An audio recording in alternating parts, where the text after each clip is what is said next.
ভাড়ার গাড়ি চালাতাম, ভাড়ার গাড়ি। আমার হিন্দু ভাইদের ভাড়াই গেছি, 2611 গাড়ির নাম্বার WMA ভাড়া করেছে, গেছি। এবার গিয়ে ওরা তো এক কপে কাটে, গাড়ি সাইডে রেখে দিয়েছি, গাড়ি ঠুকছে। ও ড্রাইভার সাহেব, ও ড্রাইভার সাহেব। কি হলো? বলে খাবার। আমি খাবার খেয়ে নিচ্ছি। কেউ না বুঝতে পারে মাথায় হ্যাট করে গাড়ি চালাচ্ছি। বলে কি হবে? রাত্রিবেলা, দিনের বেলা আমার হিন্দু ভাইদের বউকে তুলে নিয়ে বলে, ড্রাইভার সাহেব কি হলো? বলে ওই মন্দিরে চলো, ওখানে পুজো দিল। ওই মন্দিরে চলো। কত মেহনত করেছি।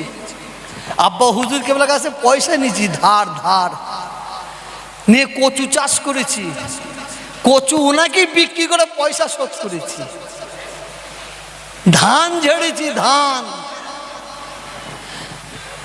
ওই যে হুজুর বসে আছেন, আমাদের মুরব্বী ইসমাইল ভাই হুজুর, উনিও ধান ঝেড়েছেন না? উনিও ধান ঝাড়তেন। 1 পণ ধান ঝাড়লে 25 পয়সা। হুজুরকে হলো বললেন, তোমরা ঝাড়ো, যাও।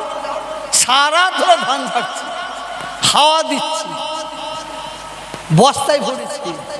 এখন কলজে ফাটছে। এটা আমাদের স্বভাব। বেচারা দিল্লি, বোম্বে, আহমেদাবাদ, ইলাহাবাদ, পাঞ্জাব, মিরাট সব চারিদিকে কষ্ট করে কাজ করে করে 1 তলা থেকে 2 তলা, 2 তলা থেকে 3 তলা করেছে। সুন্দর বাড়ি করেছে, গাড়ি কিনেছে। আর কিছু মাল আছে চায়ের দোকানে বসে কাজ ঝেড়ে করলো, কাজ ঝেড়ে গেছে করলো, কাজ ঝাড়লো। কি বলে না? হ্যাঁ, এ কুকুরের ফসল থাকবে। যাক, চলো এই ড্রাম দাও। জালাল, জালাল ভাই কোথায় গেল? অলি ভাই,